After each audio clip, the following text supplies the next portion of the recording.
Live long and prosper. I was going into Toshi Station to pick up some power converters. Lilu Dallas Multipass. Shut up and take my money. By Grabthar's hammer, what a saving. One does not simply walk into Mordor. X never, ever marks the spot. Winter is coming. You're a wizard, Harry. Stay a while and listen. Hey, old Kermit the Frog. Your ties are cool. So say we all. This is a Play on Nerds. Hello, and welcome to episode 132 of A Play on Nerds, our Halloween special.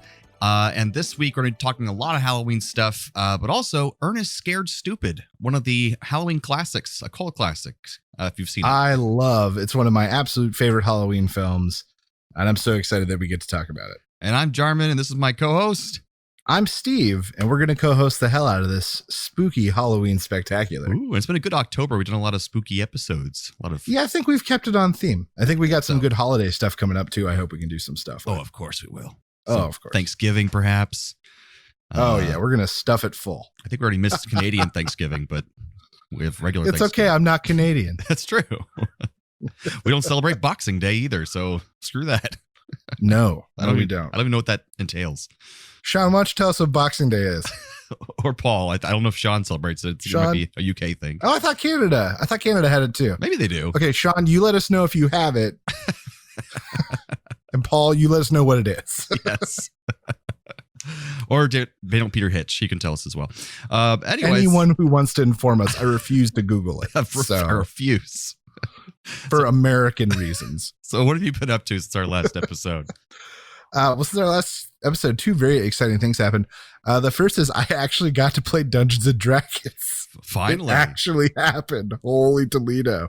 We finally had our session 0. It was meant to be session 1, but it really ended up being session 0. Gotcha. And we just had some good character stuff and kind of established who we are and kind of got the lay of the land. Our DM has told us this is going to be a much more open world campaign. So we're kind of feeling our way through what that means. And the DM will basically be creating as you go kind of thing as opposed to a pre-made campaign. Yeah, I think last time he did a lot of work for this storyline. And then as we broke it, we broke him. Is really, I think really what it came down to the point where he felt like he was salvaging it. Every week because we were messing it up. And I think he in general is just taking a much more free flow look at this campaign. So I hope it pays off. Oh, be prepared for anything, basically. Hopefully. Yeah. Or be willing to move with us instead of doing crazy planning weeks in advance, you know? That makes sense. And the other exciting thing is I saw it coming through town and found some cheap tickets and we took the kid to see Disney on Ice. Ooh. I think Ann and I can both agree. We have never seen our daughter so psyched the hell out about anything. That's amazing. She went nuts, like clasping her hands and shaking them in front of her, like cheering at appropriate moments and like dancing wildly. That's amazing. She went nuts. Specifically for the Toy Story one was the big one. It was Toy Story, Little Mermaid, which we liked because it's more part of our culture than our daughters. Yeah, your generation. Cars, which was really lame. So we thought it was going to be, you know, skaters in like anthropomorphic suits or something strange. And it was literally little like ice dune buggies that were clearly remote controlled. Weird. Possibly computerized. So they might have actually been on some sort of digital track. That did this like 10-minute skit. Huh. It was real bad and easily the worst part of the show. I've just never been interested in those Cars movies at all. It just didn't appeal to me. And then the last one, which was Frozen, which my daughter is just insane about, but she was a little nonplussed even. Really? Yeah, we were kind of confused. We thought that was going to be the big thing that drove her insane. and she was kind of like, oh yeah, there's Anna and Elsa. So it was more the Toy Story for her then. Yeah, she went nuts. Toy Story ended up being the big hit. That sounds adorable. Yeah, so two big happenings in our life. Beautiful. Well, what about you? I threw a big Halloween party at my house. Ooh. And I told my mom I was throwing a Halloween party, and she's like, just like when you and Steven were kids, you threw one every year. And I was like, exactly. I finally get to do it again.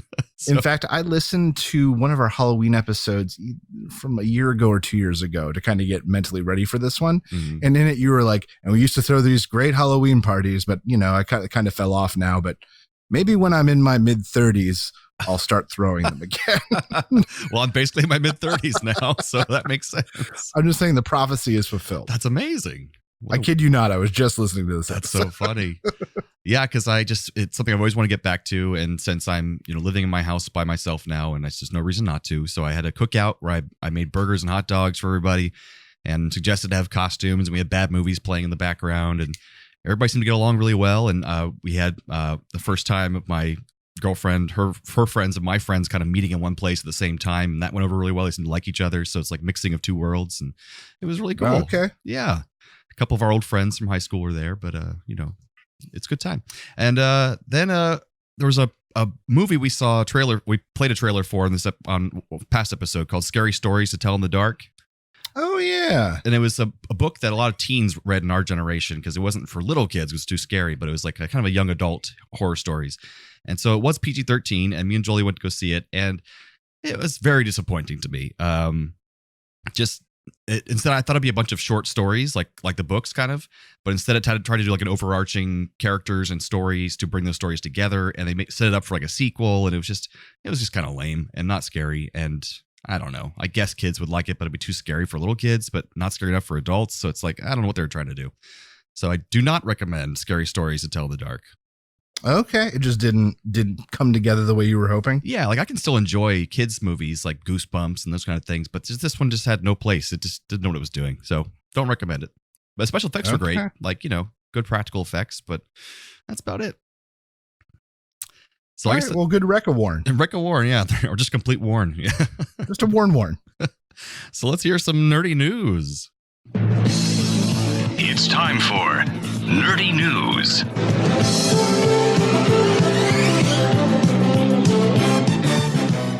All right, what you got for us, Steve? All right, so this week, the cheeky name for my cheeky story is if you can't beat 'em, teach 'em.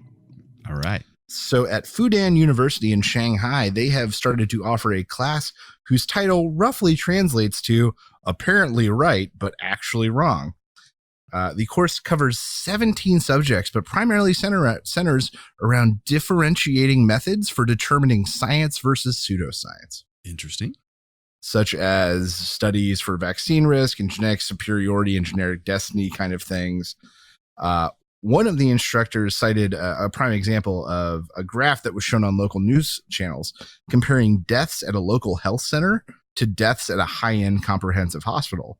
And it showed that there were so many more deaths at this high-end comprehensive hospital, but it fails to point out that the comprehensive hospital deals with fatal issues and deals with trauma and handles many, many more patients than the local health center. So of course they're going to have more deaths. Right.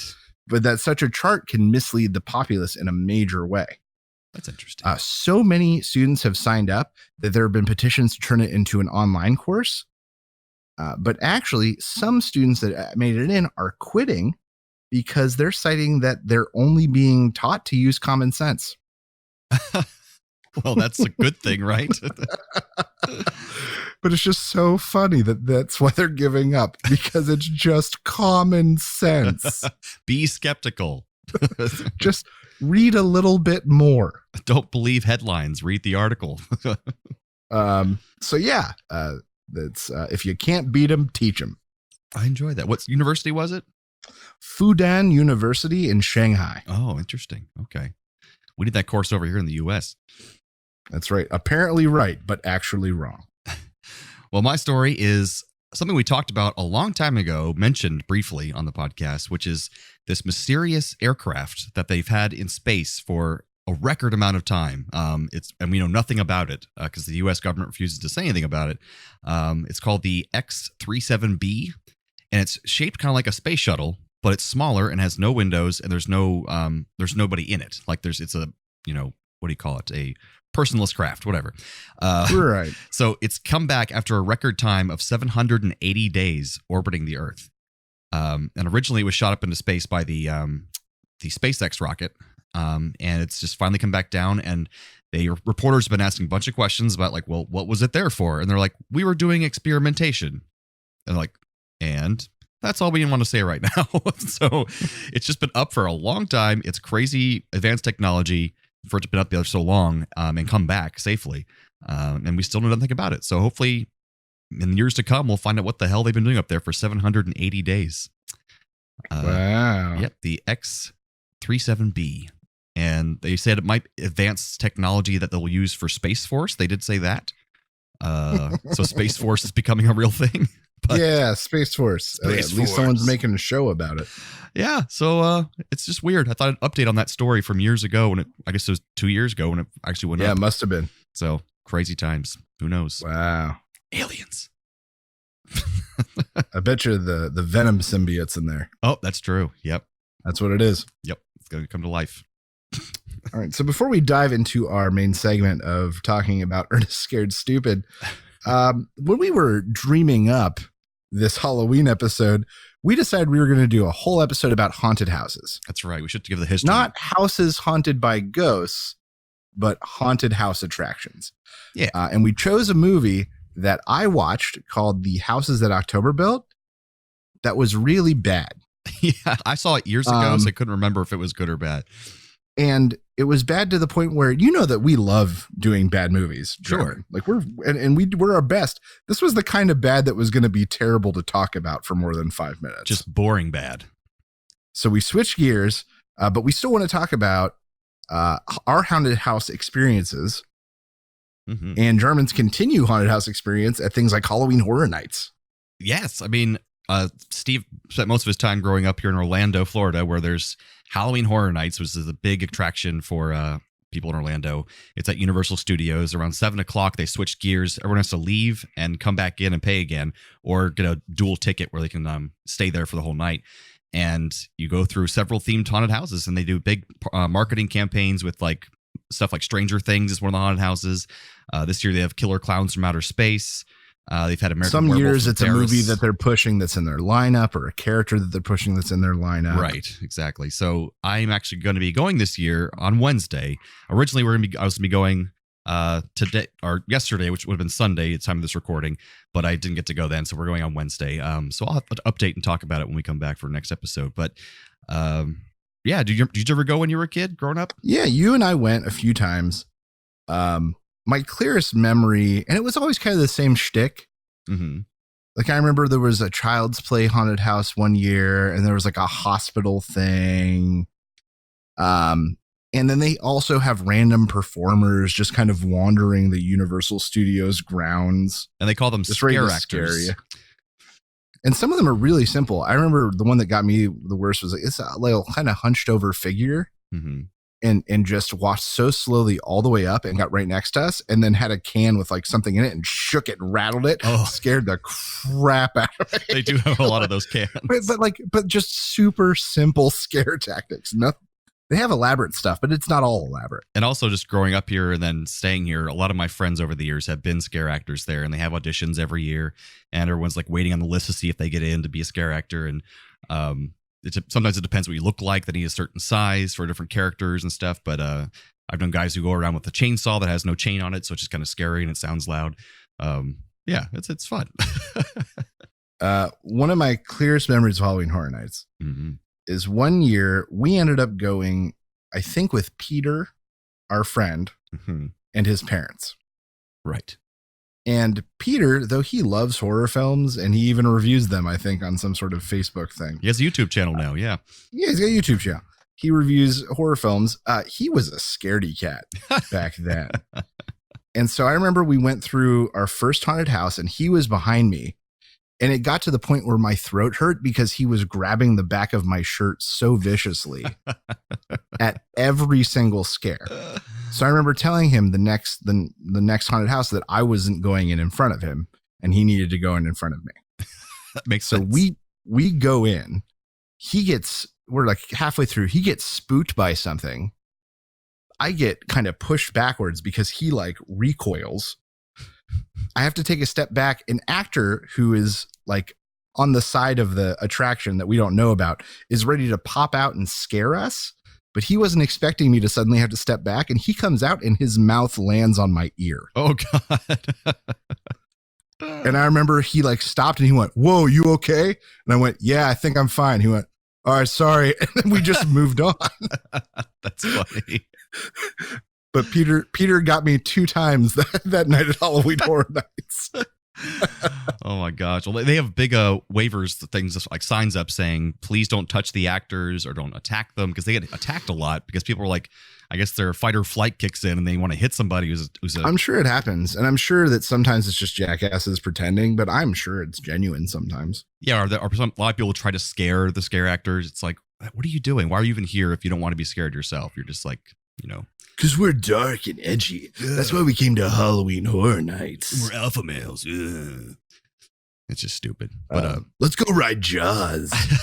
I don't think that exists anymore, does it? Jaws is still around, I think. Is it? No, you're right. All right. It's gone. It's gone. You're right. Ah, But I will say, I'm surprised that was Peter that did that to you, because I am scared crapless in haunted houses. I'm no good at it whatsoever. So I'm just clenching so hard, like I could probably make a diamond out of my ass because I'm just so scared. What's the worst theme for you?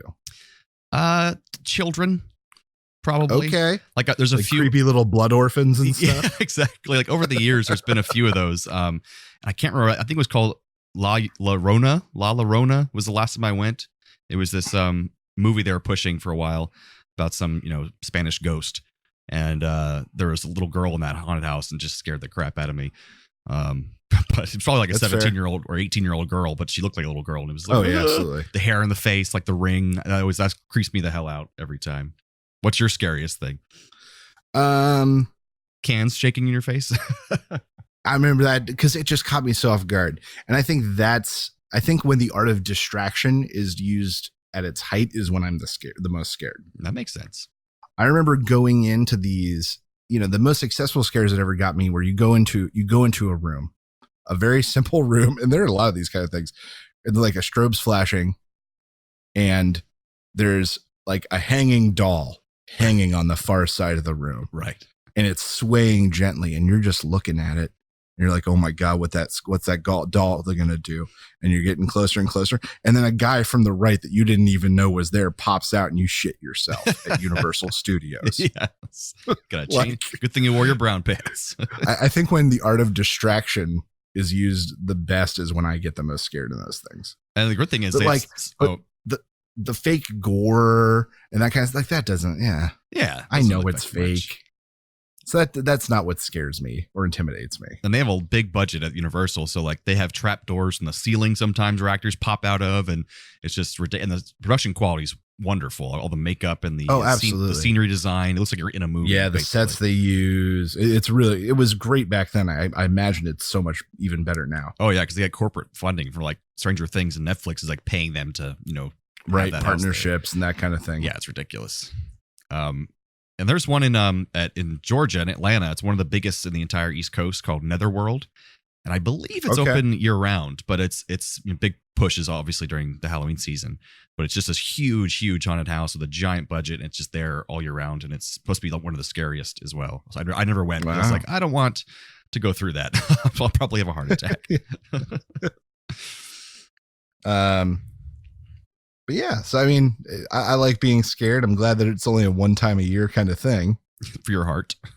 For my heart. They have a Mickey's Not So Scary Halloween Party, which I almost went to this year with somebody, but then didn't go. But I just don't know. One thing I know about that from I think one of my recommends, Defunctland, is that Mickey's Halloween Party hosts some of the weird, most rarest character appearances. Oh, I have heard that. Because you only see a handful of Disney villains most of the time, but that's when they break out older, weirder villains or less popular villains. Right. Like you might not see Hades that much anymore. Just pull him out.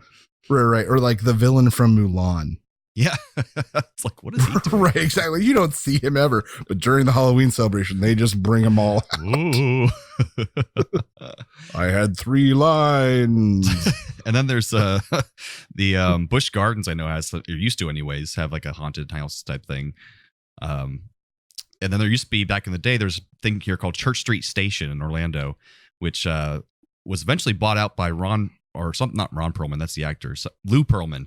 He's the producer who produced the Backstreet Boys, In Sync. He eventually got arrested for shady business dealings and just being an all-around creepball. But he ended up buying Church Street and running it into the ground. But before that, they had Terror on Church Street, which was like a big open, like all the streets were closed off for like scare actors walking around and haunted houses and stuff. And it was great. So there's probably things like that in your area. I'm sure if you live in a bigger city, it's a lot of fun. Yeah. And I've got a few examples of some of kind of the biggest, scariest. Yes. That you're looking for. So Pennhurst Haunted Asylum, which was originally so this was set up in a building that was originally the Eastern Pennsylvania State Institution for the Feeble-Minded and Epileptic. Oh my gosh. It closed in 1987 after allegations of abuse and death, and has even been featured on a ton of those ghost hunter shows. Well, in 2010, someone bought it and turned it into a haunted house. Jeez. So you can go check that out in Eastern Pennsylvania. Erebus in Poncha, Michigan. And if you remember from our mythology episode, Erebus was a primordial god and is the personification of darkness. This place held the record for the largest haunted house attraction from 2005 to 2009. And it's actually a very interesting and original concept once I read about it. It's a mad scientist created a time machine that accidentally wiped out the human race. So the doctor then disguises the time machine as a haunted attraction and sends willing participants through as guinea pigs to try to fix the past. Interesting. But because of that, they are able to revamp it with new scenes from different eras and different historical events constantly. And so they can keep it fresh. Nice. So even the concept helps it out. And then if you're looking for a more posh adult experience, check out Blackout, a haunted experience in New York, LA, and I think soon Chicago. This place, you have to sign a major waiver just to get into it, as it contains quote unquote extreme horror images, including adult sexuality, tight spaces, physical contact, and the need to crawl. Ah, yes. That's terrifying. Some of the rules include you must walk through alone. Nobody under 18. You must follow directions at all time. You must stay on the marked path. Do not ever touch the walls. You might be prompted to do something. Your safety word is safety. You must wear a protective mask and carry a flashlight. Whoa. Right. This place is intense. So if you're looking for an intense adult experience, check out Blackout in New York, LA, or possibly Chicago. Yeah, anyone where they're allowed to touch you after signing a waiver, I'm just, no thanks. It's not for me. So yeah, I feel like I'm signing up to catch something. Is really what it comes down to. So there's one also in Tennessee called the McCamey Manor Experience. And so this has been on the news a bit recently because it's people didn't believe it was real until people started saying, oh, I've been there before. So basically you have to do a 40-page waiver and you pay to go in, but then if you get through the whole thing, you get $20,000. And so what happens is they completely cater the experience to what you're afraid of. So they give you a questionnaire beforehand to say what things scare you, and they cater the entire experience to you. I don't know how they have enough money to do this. And some of the parts of the 40-page waiver include participant fully understands and agrees that they may come in contact with carbon monoxide poisoning with regard to use of artificial fog. Whoa. And there's no quitting unless serious physical or psychological injury is present. I mean, here's the thing. You say you don't have money to personalize it, but really, I bet you that they have a list of the top 15 most feared things. Yeah, there's and they have established scripts or established things they do for each of those. And then all you do is check the boxes and they pull them out of a closet. Yeah. Good. Like clowns, public speaking. I don't know. That could be one of them. Right. Death, being buried alive, creepy crawlies, claustrophobia, heights. There's only so many. Well, 54 on the list here of things you put to sign away. Participant fully understands and agrees that they may be crushed in a pit by various objects. Sorry, buried alive. Told you. Fully understands and agrees that various fluids such as food coloring, grease, theatrical blood, or other liquids may be placed in participants' mouth. Ooh. It is participants' responsibility not to swallow these fluids. Anyway. They wouldn't put real blood in someone's mouth. Oh yeah, you can't do that. You can't sign that away. It's Anyways, just corn syrup. but Don't eat it though. It's bad for you. well, apparently many people have gone through this house, and none of them have gotten through all the way. So no one's gotten the $20,000. They've quit before then. So Really? yeah, It's hard for me to comprehend, but I haven't done it. So, whatever. yeah, whatever. I think I would just start out by telling them all the things I'm not afraid of. Yeah, just fake it out, basically. Yeah. Oh, I'm super afraid of clowns. Oh, no. Don't show me a clown. I'm really scared of baseball players. I'm scared of getting my feet rubbed for at least an hour. I'm terrified of massages. That would totally go through with that. Yeah, that's Right, and the whole so time you that have to be like, takes us- "Oh, I'm so scared." Oh no, you guys Stop. are really getting me. Please, I might leave any minute now. More oil, please. Don't put it in my mouth. uh, Oh God. well, I think that takes us to our main segment, our review of one of my favorite Halloween films, Ernest Scared Stupid. Yes.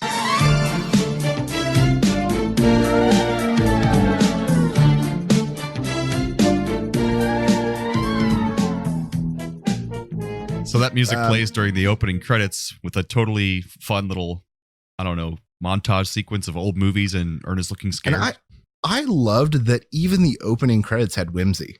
Yeah, it was very whimsical. And like it gave you something to look at and kept you kind of entertained and little bits.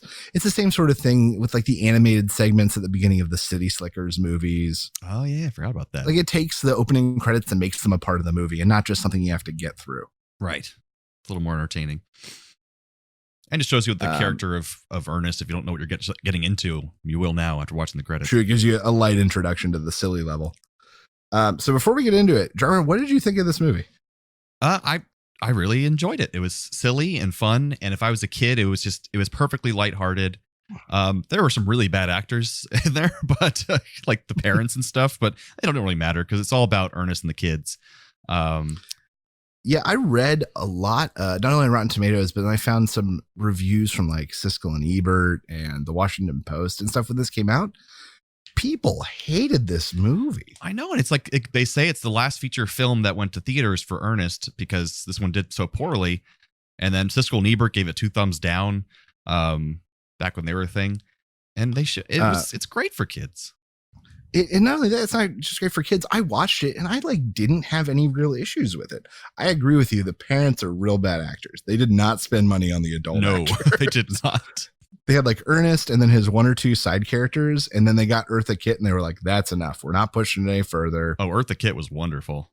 We're just going to hire a bunch of anybody's off the street. Like I figured maybe Eartha Kitt be phoning it in for this movie, but she wasn't. She was fantastic. She did great. She's one of the best parts of the film. Oh, yeah. Oh, and I wanted to say, I don't understand the ire that this movie received. That makes no sense to me. But before we even get into that, just in case people don't know who Ernest is, because it's kind of a uniquely, probably very American thing. I looked up a little history of Jim Varney, who plays Ernest.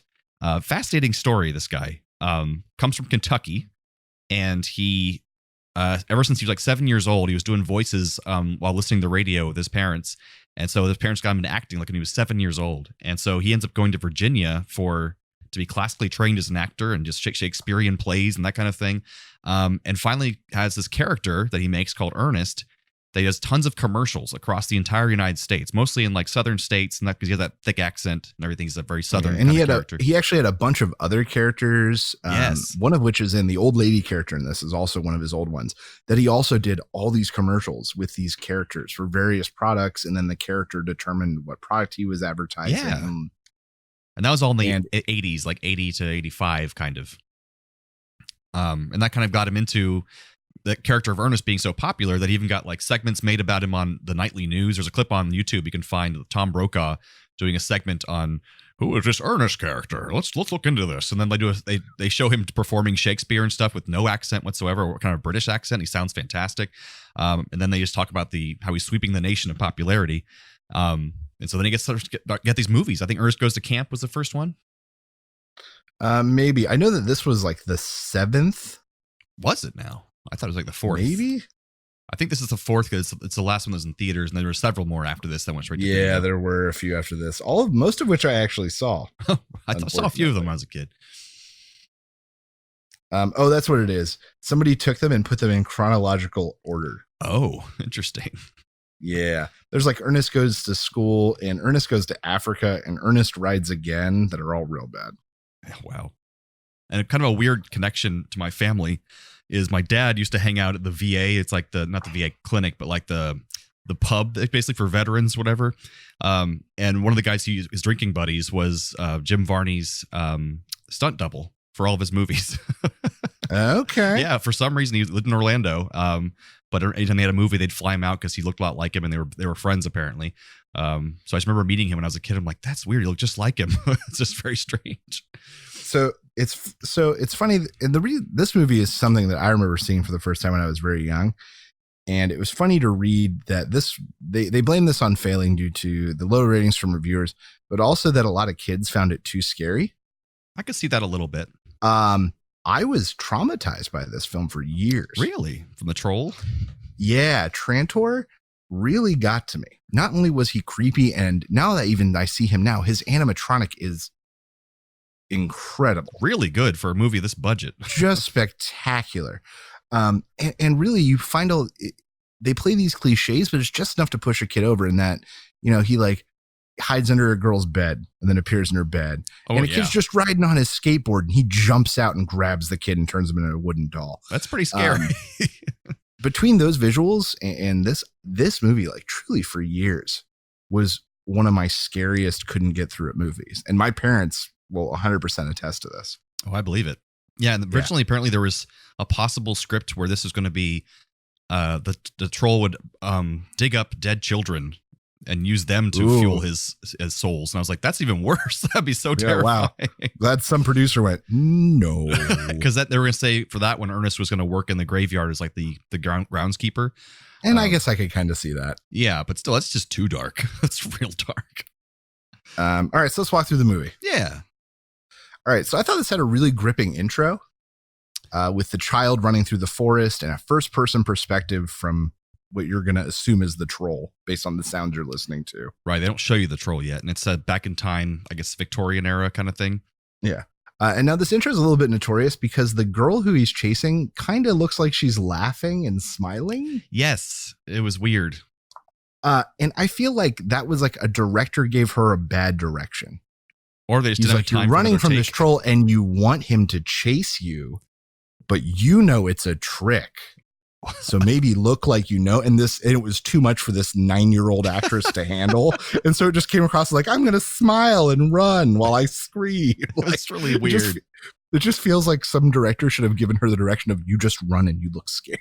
That would have been good enough because she probably still would have been scared. That would have been good enough. But yeah, so they capture the troll while he's hunting a kid. And this is part of what you find out Briarville's past and its history. The Trantor the troll was buried, his grave sealed with a tree by an ancestor, Phineas Worrell. Who's the ancestor of Ernest Worrell. And the troll curses Worrell as he's being buried that every one of his descendants will become dumber and dumber, which I thought was really funny. Dumber and dumber and dumber. And Jim Varney plays his ancestor as well, and he sounds very intelligent and eloquent and everything. He's like his older statesman, basically. Oh, yeah, you really get to see Jim Varney stretch. Oh, yeah. So now you cut to present day. It's a presentation by a young woman in her history class where they talk about the troll. You get to know kind of who the lead kids are going to be. You get to see some bullies who are going to come in later. It just sets the tone and you know what's going to happen. Yeah. In that regard, it did its job. The one bad thing they did with the kids is that there's a third kid who's kind of appears later on who doesn't get any kind of setup with the glasses. Oh, yeah. He's in like the very beginning. He helps him get the treehouse up and then that's it. Yeah. And it's like he just didn't have any setup or anything, any consequence. It was interesting. They needed more kids. They do a nice thing where Ernest is still dumb, where he's working on his dump truck and trying to put up some automatic washer that goes haywire and knocks him in. Great physical comedy. Great physical comedy followed by one of my favorite and one of the darkest parts of the movie where he takes the gears are turning and he's about to be crushed and he takes a doll baby. Yes. and goes, buddy, it's you or me. And then he talks as the doll. No, I've got a family back at the doll factory. Yeah. He just goes, I'll send him a nice card. And he jams the baby's head into the gears. That's pretty dark. And while the head is like being sucked in, he goes, no, Ernest, I know what you did. Like, it's so dark. That was pretty dark. It's pure comedy gold that even last night I laughed out loud at. It's just so cute too, and like I don't know, even though it's dark, that is a dark joke. Everything's just innocent. Well, Ernest is friend with these kids, which nowadays would be concerning for a whole different set of reasons. 40-year-old he gets pulled man. over and sent out to the old Hackmore place, crazy old lady Hackmore, who has all this junk kind of littering her front yard, junk/art. Played by Eartha Kitt. And that's when we get Eartha Kitt, and she is so good in this movie. Oh, she's so great. She's totally eccentric, like a kind of like a Doc Brown type, mixed with a witch. Yeah, and she lives out in sort of like the old area of town. Her place looks spooky and it's covered with junk. And she identifies the seed of Worrell and basically tells him to get out of here and not to come back, and sets the stage that he's like some linchpin for the terrible thing that's about to happen. Yeah, because he's been prophesied to bring back the troll. And that can't happen. Meanwhile, we cut back to the kids, and this is sort of the inciting incident. The kids set up a haunted house that they're going to set up for their friends, and the two bullies that were introduced earlier come and knock it down and are just real dicks. And that ties in with our episode because it's a haunted house. There you go. Yeah, and the inciting incident is the destruction of these kids' haunted house. So he goes to his buddy Ernest and says, hey, so we got to find a new clubhouse. And Ernest goes through what is the weirdest part of the movie and kind of the hardest to get through, in my opinion, which is him doing all his various characters while talking about the high ground. Yeah, and it talks about the Botswanans from Botswana getting the high ground, and they could defeat the incoming Turks. And it was very like, what? But it was still and fun. He plays one character who's the Ottomans, and he has his old lady character and his lumberjack character, and they're all thrown in there. But it's hard to think. You just have to accept that you're watching Ernest. Right. It's that magical realism. I don't know. Right. And that to him, this is how he sees everything. But in front of this kid, he's just doing all these voices. You kind of have to accept that. Right. Because in the movie, you actually see him in full costume changes and makeup changes within each moment shot, to moment. Moment to moment. Yeah. So it's like a little suspension of disbelief moment. This comes one of my favorite moments in the entire movie. He's in one I still laugh about. He's playing his lumberjack character, and he says, no, there ain't no trees in Botswana. I know. I am a Botswanian lumberjack, and I ain't never had a job. To this day, that line cracks my shit up. There's some really intelligent, funny lines that a kid's not really going to laugh at that. But like an adult's going to the movie be like, that's hilarious. So Ernest agrees to help the kids find the tree that they need. They go out. There's this funny montage, very earnesty montage of them looking for the right tree. And then they find like a haunted, dark, evil looking glade. And they say, that's where we're going to go in. And that's when they introduce what I think is like a beautiful set piece, which is the tree. Oh, and that whole area, it's all smoky and mysterious, and this cool looking tree. They had to have built from the ground up. Yeah, it just made a great set piece to center the rest of the story around. Right. And so we see Eartha Kitt running over when she realizes they're building a house in this tree, and it's the sacred tree that was built on top of the troll. And she's like, "You ruined everything!" Ah! And she runs away. So Ernest goes after her to try to calm her down so she doesn't kick them off her land. And the kids stay. And then there's like a very Home Alone-esque thing where they defeat the bullies who found their new clubhouse with like throwing pizzas and dog food. It's a little over the top. And I was really upset by all the wasted pizza. That's almost, I just felt that is true. Pangs of hurt in my heart when that was happening, in my stomach. And also those pizzas are the same props for some reason that were used in Teenage Mutant Ninja Turtles. I was in the trivia for this movie, like they had those props for some reason.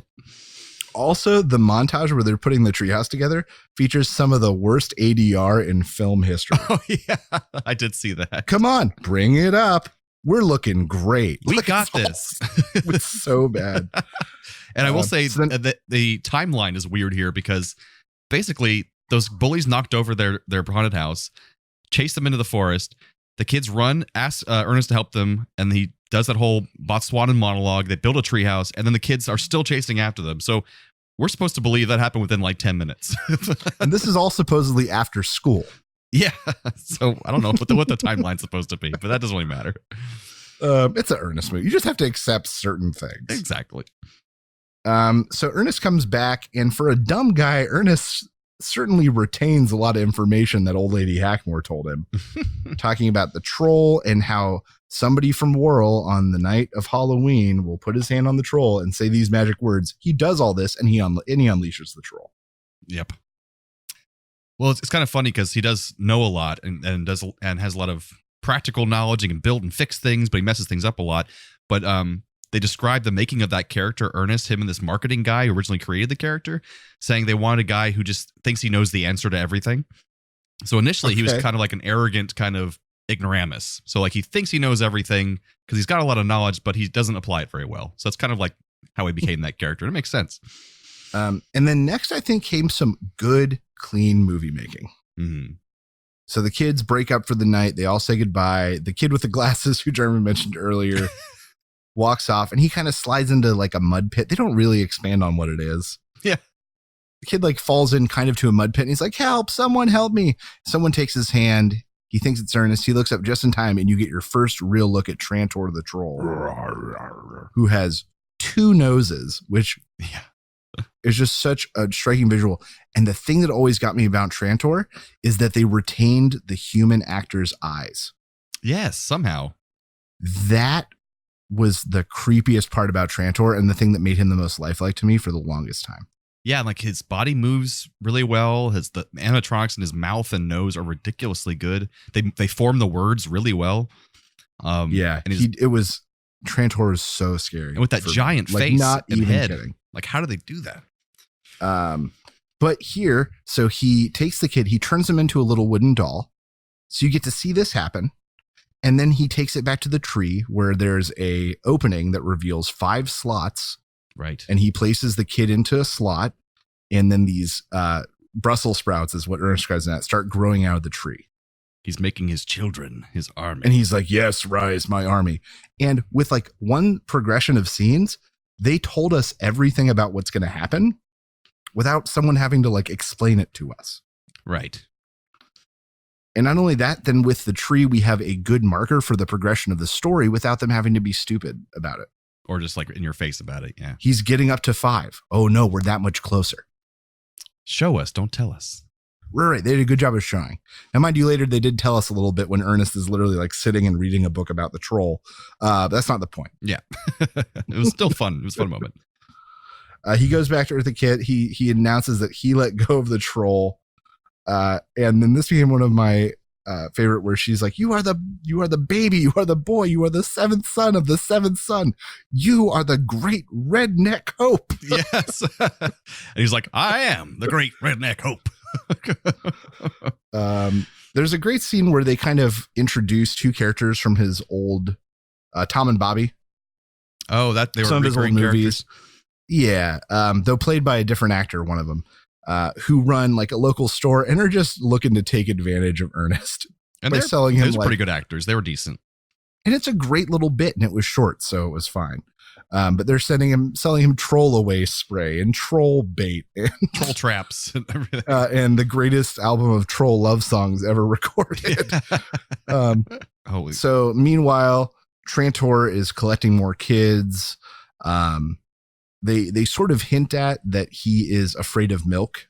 It comes into play a few times. Yeah, he keeps like dropping in his feet and he'll run away, but they don't really notice it yet.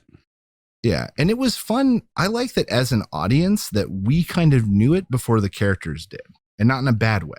Yeah, and I also thought it was cool because the majority of Ernest's old commercials were for dairy products. So I didn't know if that was a connection or not. It's interesting though. So he captures some more kids. Ernest sets up a troll trap on Halloween night, and it's like the dumbest setup ever. It's like he has like a baby doll hanging on a stick in a dumpster. The dumpster says trolls this way. And there was a moment where I wrote down, and these kids are like, great, it'll definitely work, Ernest. And I went, these dumb kids trust this idiot. Well, they're stupid kids. What do you think? Yeah, man. So then comes a couple of the kids separate up. Ernest separates up, and you get kind of these three separate little storylines that then converge later. Little girl goes home and she refuses to go trick or treating. Her mom says she wants her to get in costume, and she asks her mom to check under the bed. And her mom says, "You're not 2 years old," and like yells at her. Terrible. Whereas if the mom had checked under the bed, she would have seen a troll under there. Mm-hmm. So the girl goes and she finds her stuffed teddy bear and goes, "Oh, it's just you." And she rolls over and Trantor is in her bed, which is pretty terrifying.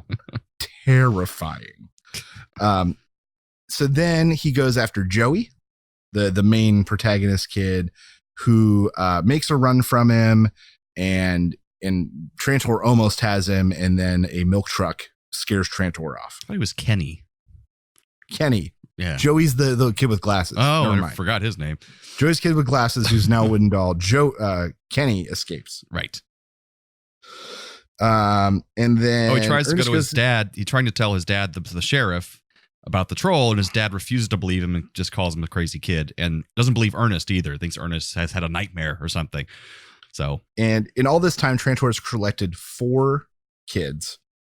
And is real close to unleashing his army. Then Ernest goes back out to check on the tree and sees that the little Brussels sprouts have turned into these great big pod things. Right. And he goes to warn people. And then this was, I thought, a really good scene where Trantor is on top of his truck and stabbing down with his knife. And Ernest climbs out the window and Trantor climbs in after him and rips the door off. And it's just this great, almost vaudeville act. And action sequence. Like, it must have been difficult to film.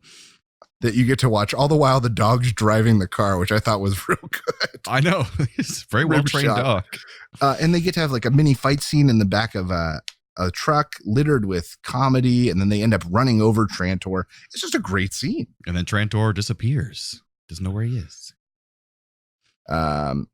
So then Kenny goes to warn his dad that the troll's there. Ernest also goes to warn everybody. Everybody's at a big, like, community Halloween party at the local elementary school. Ernest runs in yelling like a madman. He's basically brushed off. Meanwhile, Trantor is there. He claims his last victim. Mm-hmm. The bully kid. The bully kid. So he kind of gets his comeuppance, which is nice. He claims the bully kid and faces off against Ernest. And this, once again, is another one of these scenes that is so funny to me that I remember it and I still laugh. So he finally faces off against Trina. So he's like, "Yeah, that's right. Come over here and get some miak." Because he knows that milk in the book earlier, and I forgot to mention this, it's M-I and then the L is rubbed out and K. He was telling the people of the book what the trolls are, how you can just defeat them. Yeah, you can defeat the trolls with milk, but he's like, M-I something K. Miak, West Bulgarian Miak. So he goes off on this tangent that West Bulgarian Miak is what is going. And somehow he finds some late at night. So, yeah, and he goes through this little tirade of, that's right, I bet you thought I couldn't find it this time of year. But that's right, I'm a little too spry, a little too light on my feet. Now eat Miak and die. So ridiculous. Laugh about it. Trantor almost defeats him. Ernest is saved by ice cream. Right, falls on his head and it scares away the troll. And then also Rimshot, his beloved dog character, comes in and bites Trantor's leg and buys Ernest a little bit of time. Trantor turns Rimshot into a wooden doll. And Ernest, this like hits Ernest in a way that nothing else in the story has hit Ernest so far. It's his best friend. And Ernest in all of his movies has this moment where this sort of Ernest persona comes down and the real caring internal individual comes out. Yeah. That's sort of the hallmark for his films. And this was it in this one. And he gets the fire in his eyes. And then once again, another piece of this movie that I will never, ever forget. He gives this little speech of, "My great, great granddaddy put him in that hole. And so can I. Someone with a runny nose is gonna die." Because the troll throughout the movie has more and more snot coming out of its face. So much snot coming out of its face. Yeah, someone with a runny nose is gonna die. That lives inside of me. He often calls him booger lips too, which is really fun. How about a bumper sandwich, booger lips? Oh, that's funny. Funny little factoid. The meme troll face, which was very popular on Reddit until they basically banned memes from the front page. It was sort of like an elongated jaw smile kind of animated character. Supposedly comes from this. Well, I read up on the history. Says, how about a bumper sandwich booger lips? He makes a face that I do admit is quite similar. It is quite similar. And according to the history of the meme, that isn't the case. But who knows if it did inspire the artist? We don't know. It could have. So Ernest and all the adults head back out to the Hackmore place because the kid's been taken. The adults finally know. So the adults are going to go out and they, take their knives and torches and go out there and cause some ruckus. Pitchforks. That's the thing. Ernest drives out in his truck. The pods, he gets there. He gets to the tree. He tries to run over Trantor, fails. And then the pods start dropping. They have matured and they are ready. And even this the pod dropping bit where he's trying to catch them all. Yeah. He goes, I'm going to keep them all off the ground. Oh, not that one. It just keeps dropping them. Was also just such a good physical vaudeville kind of comedy thing. It was so good. It's very like silent movie type era of comedy. And then he grabs a trash can lid and tries to keep one in the ground by sitting on it. Like it's all just very vaudeville. And they start popping out of the ground, and they all look different. Every single one has a different face, and they're. I love that there were so many unique different trolls. Yeah. I loved it. And the parents are arriving at the same time. So there's basically a battle royale going on between the parents and the trolls. And at one point, shortly after the battle starts, I laughed out loud. Ernest looks around at all the mayhem and goes, "Oh no, they're gonna blame this all on me." Yeah. So, smash cut away. Kenny and the bully's brother, who was also earlier, and 3 other random children figure out that milk is what can defeat the trolls. Kenny, the child, figured this out. So they ransack a store to get milk products and squirt guns.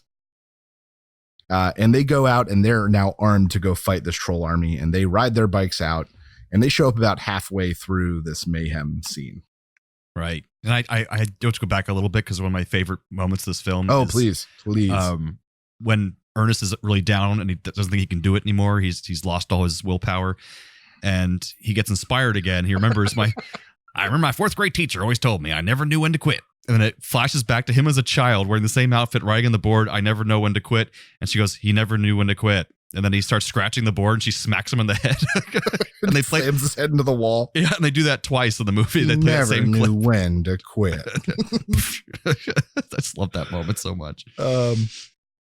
So there's this big battle where kids are taking out trolls with milk. One of the worst acted moments in the entire movie happens where the police chief, Kenny's father, has been handcuffed by the trolls and they're shooting at him. And Kenny walks up and goes, "It's the milk, Dad. It gets him." And he gives his dad the key and his dad goes, "Go get him, Kenny." And gives the biggest smile and thumbs up. So stupid. Mind you, I want to point out all these trolls have real weapons. Yeah. And no one gets hurt apparently. And Trantor early in the movie was shown trying to stab Ernest, intended true bodily harm, but somehow nobody is dying in this scenario because it's a kids movie. That's right. So now there's this big sort of montage of them fighting the trolls and them using the treehouse to fight the trolls. And the great part I love was a troll takes the sheriff's gun, eats the bullets, and then his friend hits him in the back so he can shoot at the police officer. Yeah, every time he hits him in the back of the head, he shoots a bullet. It was pretty. There's a lot of Looney Tunes kind of stuff. Yeah, kind of like Gremlins. Reminded me of that a little bit too. I also liked that it was very Muppety or Sesame Street in that apparently there were only, besides Trantor, there were only 16 trolls. Mm-hmm. But they dressed them up and put hoods on them and gave them different things to make it seem like way more than that. Oh, okay. 16 is still a lot. It's a lot. And it was during this that I kind of went, man, the music for this movie is really good. It sure is. It was scored well. The music always underlined the emotion that they wanted you to be feeling. The theme, that still haunts my dreams. That song. We played at the beginning of this segment. It was nice. And I think the creepiness of the movie is part of what made it. Mm-hmm. So Trantor, seeing that he's about to be defeated, goes down into the base of the tree and asks the demons and darkness to grant him power. And he becomes super Trantor. Yes, it grows like horns and protrusions and more teeth and stuff. And he's the extension as a kid, the extension of his claws freaked me out the worst. Oh yeah, they like spring from his hands almost violently. And the kid tries to shoot him with his little squirt gun of milk, and he's like, "I'm too powerful for that now." He turns Kenny, the main kid, into a wooden doll and then crushes him. Ernest, all the other adults cut off by supernatural fire, we'll say. Yeah. Ernest has to face off against him. And you get to see Ernest kind of be like brave, and Ernest is ready to go at it. It was kind of nice. Got it his was carton like of one of the milk only in sincere hand. moments. Yeah.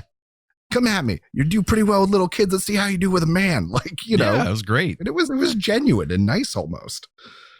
He goes after, but in the rhyme that dictates the story of this troll, there's one who can stop them if they would dare, with the heart of a child and a mother's care.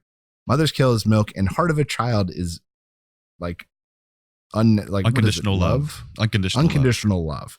So Ernest realizes this in these final moments and realizes he has to show this troll unconditional love to kill him. So this leads to a weird end where he runs up to Trantor, is about to attract him, and he picks Trantor up and dances with him. I actually teared up a little bit at this. I thought it was really and sweet. then at the end said, "Oh, you're so cute," and gives him a big kiss. He gets some snot all over his face.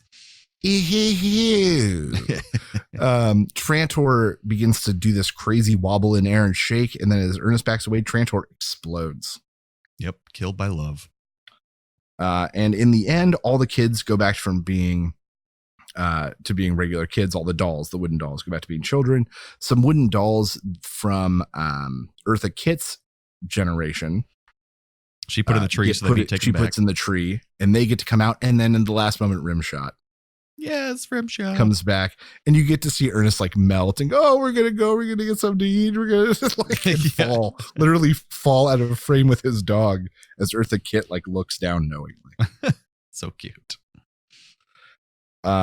I love this movie. If you have not seen this movie, or for some reason you think it's dumb, or you haven't seen it since you were a kid, check it out again. I think it is a truly great Halloween film, and one for most of the family, as long as your kids aren't too scared. Yeah, maybe have like 8 or 9 year olds so they're not like terrified, but not too old so they think it's boring. And then as an adult, you'll like it again when you're not trying to be cool anymore. Yeah, but I'm pretty sure I saw it in theaters. So like in 91 when I was 5. Oh, wow. That would have been a little scary. Yeah. Oh, 5. yeah. So maybe a little For older than life. Check it out. Great movie. Ernest at his finest. I don't care what any of the reviewers say. Absolutely. Highly recommend.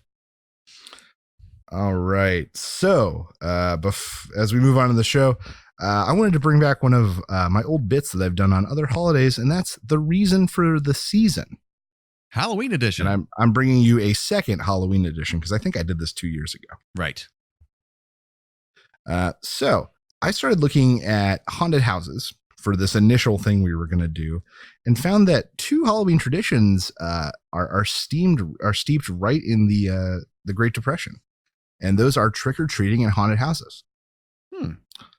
So while mumming or playing in order to get treats or rewards is not something new, and it's something that's been found as far back as the 1600s, where people would put on little like religious plays in front of parishes to get cakes and stuff. It's not new, but it didn't really come into the American zeitgeist until the 1930s, the mid to late 1930s. And the reason is that during the Depression, things were slim and parents didn't have the money to give their kids a big Halloween. So entire blocks or communities would band together to put together these elaborate progression parties for the kids. Oh, that's nice. So the first house may provide the kids face paint so that they could paint their faces and become a spooky ghost or something. And the second house then maybe did the bobbing for apples. And then they moved on to the third house where maybe they got their candy. And then the fourth house where a parent had set up a spook house in the basement. Gotcha. And by doing this, the entire community was able to give all these kids like full the time of their experience. life for Halloween, the full Halloween experience, while keeping things relatively simple for the parents. And then after the Depression, this carried on as a form of sort of social and community gathering on the holiday, in some ways to commemorate the progression parties that happened, where kids were just going to the next house to get the next thing. That's kind of similar to a thing they have now. I don't know how long it's been around, but for those who don't have like a safe neighborhood to go door to door or something like that, they have parking lot parties. I forgot what they call it. Trunk or treat. Trunk or treat. Yeah. And you basically go out and have everyone opens their trunk and has their candy back there and you just go from car to car as opposed to going house to house. And it's kind of like a community experience as well. It's kind of nice. Yeah, and when I try to give kids candy out of my trunk, they call the cops. I mean, am what I the right? I mean, I know it's January, but whatever. Am I right? I'm just Ernest. Ernest does that. Haunted houses, also from the Depression era. So back when trick-or-treating started, the trick part of trick-or-treat was very real. At the time, it really was a threat of mischief. And during the Depression, you had a bunch of frustrated, unemployed youths who had a night where they were allowed to do bad things, and it really went crazy for a while. Millions of dollars in reported property damage. Cities that claimed that every single one of their city lights had been knocked out overnight. A few incidents where people died. An incident where a guy lost an eye. And communities were in shambles from trick-or-treaters. It's like those movies. From these crazy teens. What's it called? The one day a year you do anything you want movies? Oh, yeah, like The Purge. The Purge. Yeah, sounds like The Purge. And so these community groups came together and said, we have to give these young people something to do on Halloween or they're going to do this crazy stuff. Right. So big communities like the Junior J, it was called the JC for short. I can't remember what it stood for. Started putting on these elaborate community haunted houses, haunted attractions, and event nights, essentially to get the youth of the community there so they weren't out just doing destructive insanity. That makes sense. And so this is really what haunted houses were for a very long time. Haunted houses have been found as early as 1937. There were pamphlets distributed that had ideas of how to set up a haunted house. Ideas included hanging old fur and strips of raw meat from your walls as people passing through walk through in the darkness. Gross. Also hanging wet sponges and hair nets as people walk through with their hands in front of them. Yeah, it's pretty gross. Unsanitary. Some of the guides, though, also suggest the idea of different themes. So the Ghoul's Gal, and the Madhouse, and the Tunnel of Terror. So even themed Halloween experiences were an idea back in as early as the 1930s. But haunted houses didn't hit celebrity status in the U.S. until a gentleman by the name of Walt Disney built one. And his took the haunted house experience beyond just a dark ride or a carnival attraction. And the use of tech and imagery and sound showed people what haunted houses could be. And the American people got this hunger for bigger, more elaborate haunted attractions. Starting with Walt Disney, once he sort of revolutionized what it could be. So then you have bigger things like at the time, Knott's Berry Farms, which is big out here, started hosting Halloween night attractions and then later evolved into entire season-long Halloween events, sort of the predecessor to things like Halloween Horror Nights. And then even Christians got into it. Jerry Falwell and the Liberty University hosted one of the very first and biggest hell houses in 1972. Jerry Falwell? Yeah. Wow. That's surprising. Then there was this huge boom in the 80s where in the late 70s, early 80s, where characters like Jason and Freddy Krueger and Pinhead and Chucky all became very marketable Halloween attractions. So because of that, with the movie boom and teen obsession boom with those films, the horror house boom just went crazy, just absolutely nuts. People were opening up mom and pops. Communities were opening up for seasons. Everybody had a haunted house. Late 70s, early 80s kind of thing. Until 1984. We're at a smaller, more mom and pop kind of run haunted place in New Jersey. 8 teens died during a fire. Ooh. And there was a crazy public backlash and all of these regulations went into place. And a lot of these sort of smaller mom and pop kind of places or community places had to close because they didn't have the money or the resources to upkeep with these codes. But the people that were left over went on to dominate the industry. And currently there are more than 2,700 haunted house attractions in the United States. And these all have to pass some kind of standard nowadays? Yes. Gotcha. They have standards for exits and fire exits and emergency sprinkler. Like they have standards for all of that now. So no more teens are going to die. That just didn't exist. But the biggest of which can pull in as much as $3 million in a single Halloween season.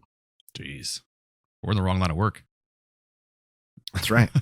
And now my final, so those are the ones that come out of the Great Depression, and my final Halloween tradition, it's a great American tradition, and that's being afraid of poison candy.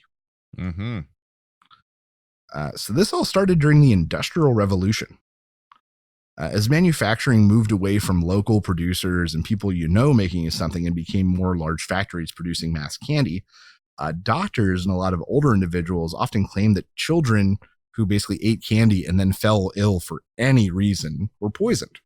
Right. These reports became so numerous that multiple government agencies in the early 1920s conducted investigations. And while they found some less than great stuff, trace amount of coppers from the kettles that they were boiling the sugar in, or they were using dyes derived from coal. Oh, God. Nothing was specifically poisoned or contaminated enough to kill a kid that they found. And while you're worrying about candy in the bag, your eyes should really be on the road. Between kids trick-or-treating and the copious amount of drinking that occurs, you are far more likely to be hit and killed by a vehicle on Halloween than you are to ever experience poisonous candy in your entire life. Oh, and I'll tell you something that's become an epidemic now. I don't know if it's always been this way, but it's worse now than ever, I think. There's a nice neighborhood near me called Baldwin Park, and it's the wealthy neighborhood. It's in Winter Park, Florida. And I remember Baldwin Park. And it's, real huge community now, but all these like cookie cutter houses, but they're real expensive. So people like drive in their kids from really far away now to go trick-or-treating in that neighborhood. So none of them actually live there. And there's just hundreds of kids on the streets. And I had to drive through there once to get to my parents' house. And I had to look every direction at all times so I wouldn't kill anyone because they're just running across the streets. It's a madhouse. And so, yeah, absolutely kids would get hit by cars all the time. But yeah, the Committee for Highway Safety Patrol or something like that did a study in between 2011 and 2013. Of all the vehicle related deaths on Halloween, 43% were DUI related. Oh my gosh. Yeah.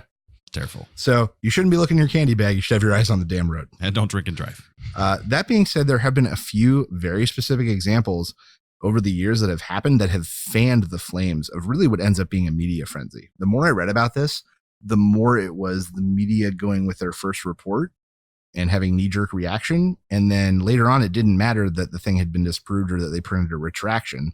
It's too late. The public already had this in its hysteria. Mm-hmm. So in 1959, a California dentist handed out laxative candies to kids. Oh, God. In 1964, a Long Island woman handed out dog treats, steel wool, and ant poison to kids that she thought were too old to be trick-or-treating. Jesus. That's terrible. And then one of the most notable cases, most tragic, was in 1974, where a Texas man took out a life insurance policy on 2 of his kids. Oh, no. And then laced a bunch of pixie sticks with cyanide and then distributed them not only to his kids, but to 3 other random children in hopes of making it look like someone had given them poison candy. Gosh. And his 8-year-old died. His 8-year-old was the only one that had it, thankfully. Oof. But yeah. That's pretty terrible. Hope he went to jail. Oh, yes. He was put to death in 1984, I believe. Gotcha. So while there may be a few cases, most of them are family related or people just being insane. And the cases of actual poisoned or tampered with candy on Halloween are so low, you probably have a better chance of being killed by a shark. And my parents always told me when I was growing up just to make sure the wrapper doesn't look tampered with and don't eat candy that's like not in a wrapper. And you should be fine. So that generally just follow those rules. Just look at the wrapper once give before you a piece of gum out of their mouth. Don't take it. Exactly. Or an apple. Just don't bother. So yeah, that's our reason for the season: trick-or-treating, haunted houses, and poisonous candy. That's lovely. A lot of good history there. So that brings us some trailer reviews.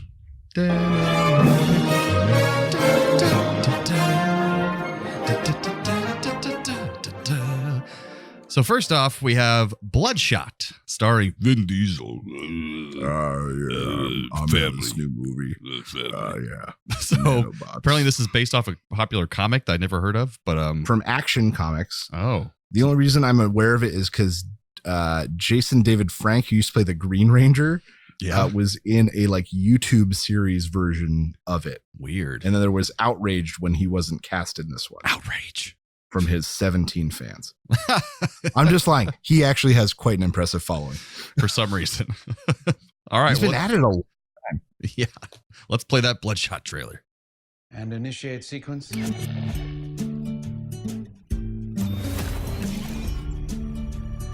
Gina, I'm home. Memories are made of this. What is this place? I'm sorry to be the one to tell you this, but you got yourself killed. At RST, we rebuild the most important assets in the U.S. military. Soldiers like yourself. You're the first who we've successfully managed to bring back, but improved, enhanced. With the technology in your veins, you have an army inside you that will not only make you stronger, it will heal you instantly. Holy shit. Now tell me, do you remember anything? Where are you going? I've got unfinished business. Gotta find the men who murdered my wife. Oh, that's not good. All right, shut him down. And initiate sequence. Okay, who is the next target for elimination? Memories are made of this. Tell me, do you remember anything? Do I know you guys? I don't think so. They've been manipulating you. What you think is real sometimes ain't. And initiate sequence. You can't control me forever. You sure about that? Revenge is what makes a man like you exceptional. You know nothing about men like me. That is absolutely fantastic. I feel like I just heard this. Are they playing this on repeat?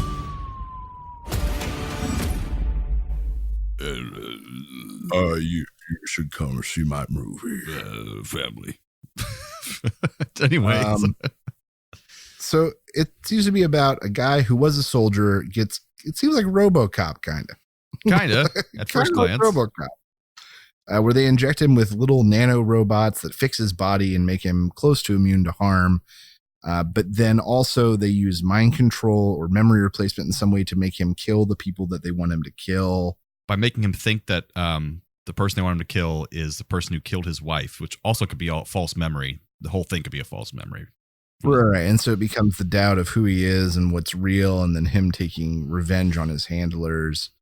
I think there's a lot of the story that we can predict. I think the one sort of wild card is the memory aspect. Right. Makes it kind of a mystery as to what's actually real and not. Kind of a story we've seen before, like you said, minus the memory thing. But it looks like good action, good popcorn flick. Yeah, maybe. I mean, I don't think you want to waste any time on this one. I mean, I kind of like Vin Diesel as a person because he plays D&D and video games and stuff. He's kind of a nice guy, and I'm glad to see him do something outside of the Fast and Furious because I have no interest in the Fast and Furious. I really liked him in the Chronicles of Riddick and Pitch Black. Those were really good. I did like him in those roles. Yes. So and Chronicle Riddick is an underrated film. It is, and so I'm happy to see him do something else. Not that it'll be good. So what do you give this? I give this two very hungry Raul Julias. They want some popcorn. Are they going to split a popcorn? Or they each get their own popcorn. Oh, they each have their own. They're too important. But it's All very right, small. fair. A small portion of gourmet I popcorn. deserve a grandiose portion of popcorn. My favorite. I'm going to give this one Gary Busey watching The Last Witch Hunter and going, man, this isn't that bad. I never saw that movie. It's pretty bad. I love it. It's my favorite movie. I don't know. I like the beats. I like witches. Wow. I'm a witch. That Gary Busey. That Okay, one. gotcha. Our next trailer is the newest and final full trailer for Star Wars: The Rise of Skywalker. It's an instinct. A feeling. The Force brought us together. We're not alone. Good people will fight if we lead them. People keep telling me they know me. No one does. But I do. Long have I waited. And now you're coming together. Is your undoing. What are you doing there, 3PO? Taking one last look, sir. At my friends. Confronting fear is the destiny of a Jedi.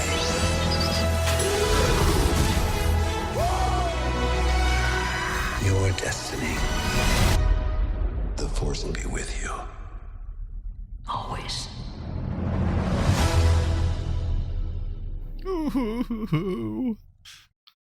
So excited.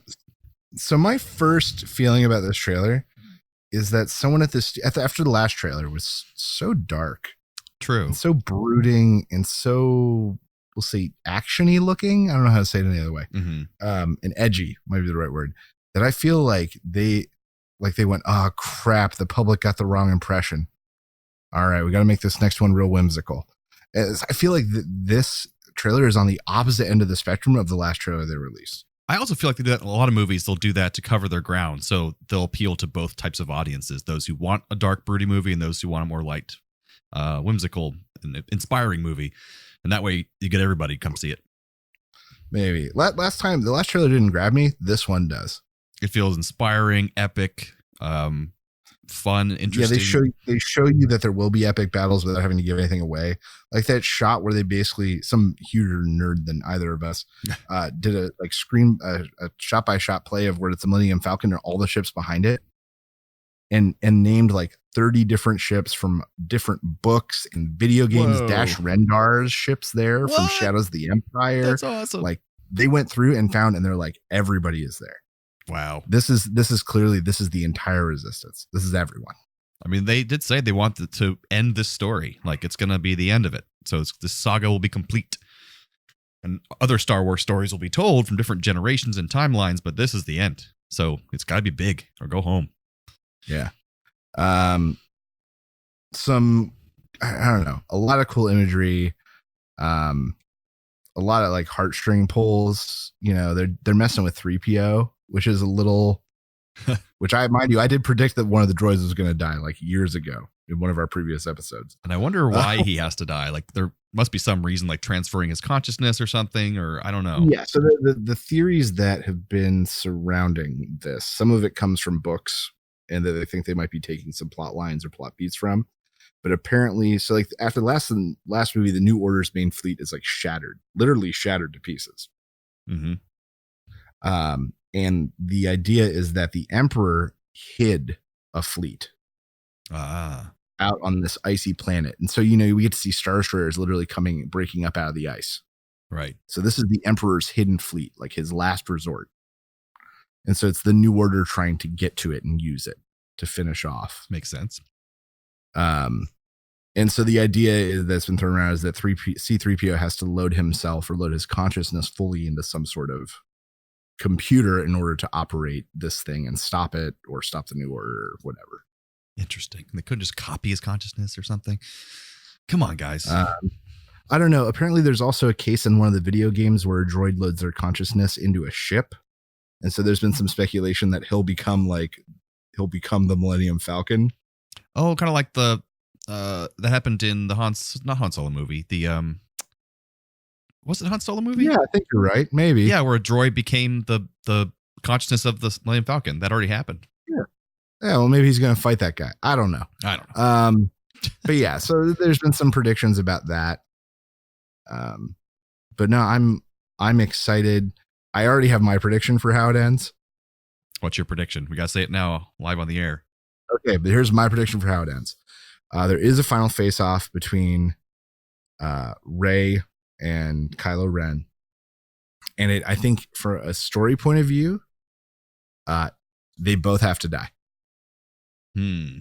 For balance to be restored in the Force, I think the joke is basically that the Jedi and the Sith are really what drove the Force out of balance.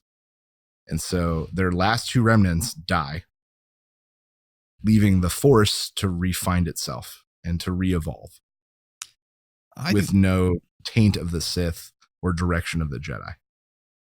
My prediction is that Daisy Ridley's father is actually the Emperor somehow. Okay. That's a bold one, but putting it out there. But I don't think they have to die. I think them coming together and actually really falling in love, a true Sith and a Jedi, it kind of brings balance to the Force. And I think a lot of people are suggesting this in like forums and stuff like that, that it's going to create a neutral Force.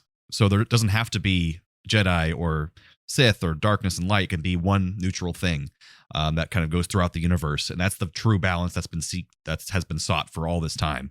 And so them coming together and falling in love and being together, there's zero that leads me to believe that there is going to be a story where they fall in love in this movie. Well, if you saw a little clip in the trailer, they're fighting together in one clip. They are not fighting together. They both swing their lightsabers and destroy a pedestal holding Darth Vader's helmet. But they're not fighting each other in that scene. They're like hitting other things.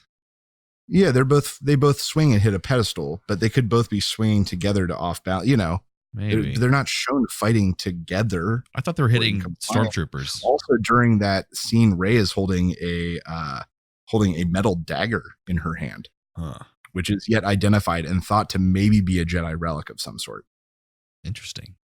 Thinking that the room that they're fighting in is a place where Kylo has collected Jedi relics or things, which is why Vader's helmet is there on a pedestal, which is what I think we see them destroy. I'll have to watch it again. Rewatch it. I will. You'll see it. You'll see Vader's helmet. You can make out the shape. But they're totally on track to be falling in love, I think. They've been setting the groundwork for that. No, false.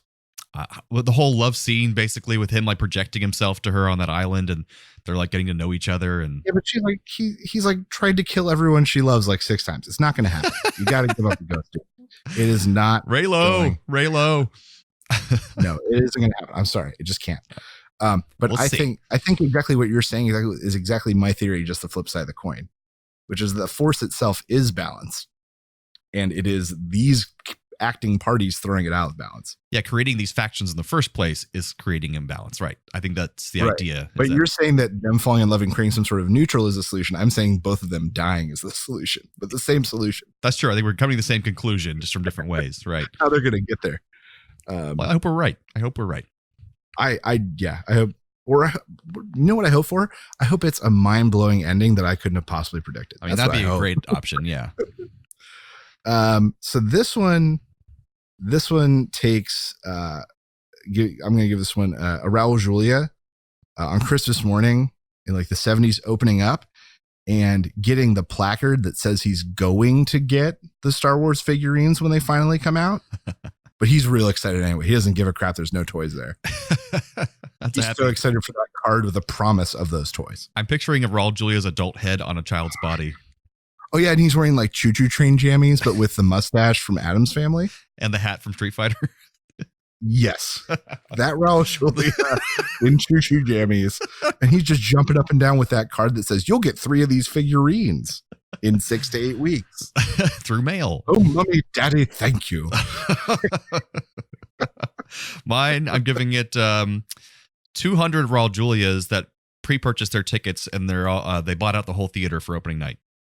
Are they all already camped out? Yeah, they're already camped out, and they're all standing at attention in the uniform from Street Fighter. Minus the hat, which is on my Raul Julia. Right. And they also have the mustache that's from Gomez Addams. And there's one. This is so ridiculous. I love it. And then there's one of that. What's that green electric guy's name? Oh, Blanca. Blanca. There's one Blanca in the back who's in the wrong line. And he's actually he's actually Gary Busey playing Blanca. I heard there was a hot audition. Look, I'm electric. I'm electricity. Are you all here for the role of the janitor too? Why'd you put on green makeup for the role of the janitor? I get confused sometimes. I don't think you're gonna get the role. I'm sorry. So yeah, that Gary Busey's at the end of the line. Yep. He's also there.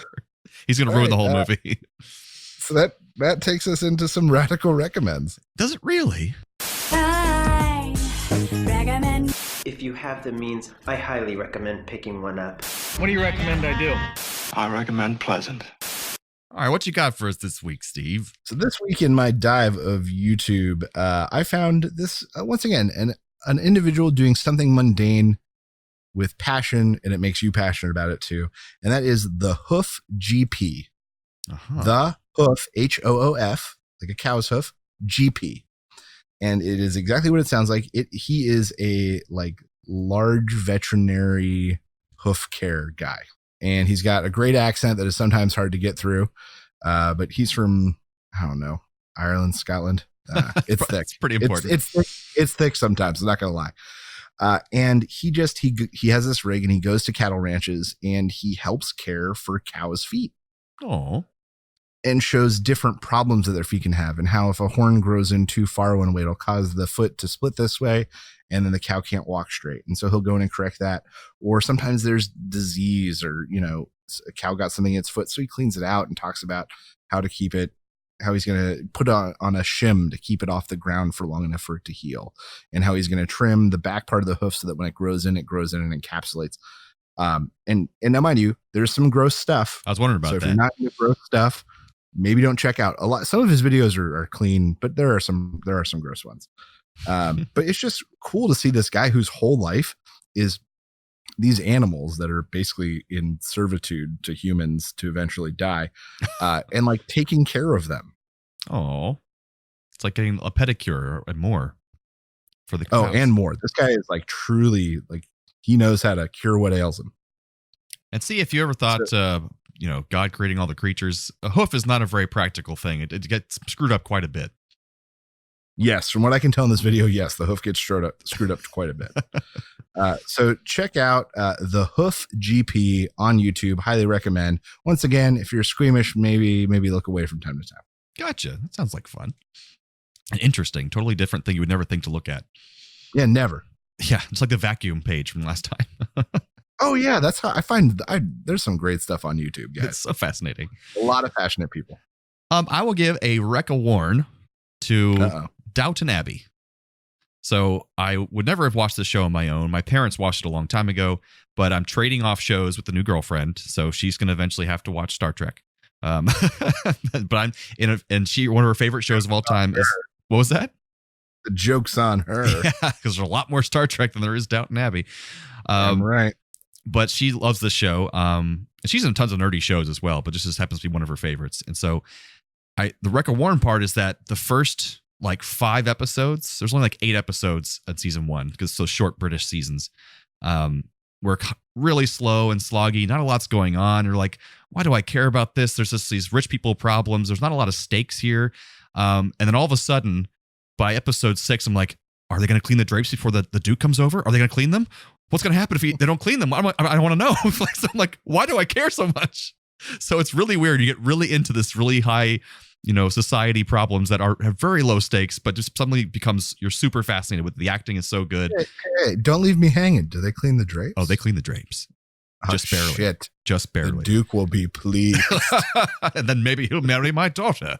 Maybe, if the drapes are cleaned. So it's just so fascinating. Lots of great actors you'll recognize from other British movies and shows. And it's just, and beautiful costumes, and everything looks completely authentic. Obviously, a lot of money goes into it. So, I mean, I'm late to the game. The movie just came out to kind of put a cap to the whole series, but we're starting from the beginning. I'm done with season 1 now. So I would recommend Downton Abbey to those, but if it might be a little too slow and too British for some, but otherwise check it out. All right. So that takes us to our thank you section. Does it? Which no longer play. Okay. So a quick shout out and thank you to Sean Vanderloo, longtime friend of the podcast and host over at Rusted Robot Podcast and The Soul Forge. He, on his most recent Rusted Robot podcast, and I think kind of his Halloween episode, recommended us to one of his co-hosts for our zombie episode. Yes. He gave us a shout out. So thank you, Sean, for recommending. Once again, that is Sean of the Rusted Robot and Soul Forge podcasts. Plug. Not like we don't talk about it enough. But now it's formal. Yes, of course. So thank you. But once again, if you all write to us, we'll read whatever. Yeah. We like when people say things to us. Shoot us an email. Contact at aplayonnerds.com. Yeah, anything at aplayonnerds.com and you'll get us. Well, thank you for joining us for our spooky Halloween spectacular. Keep on coming back and being our nerdy audience, and we'll keep coming on back and being your nerdy co-hosts. Thanks again, Internet. Stay nerdy and spooky, my friends. Woo.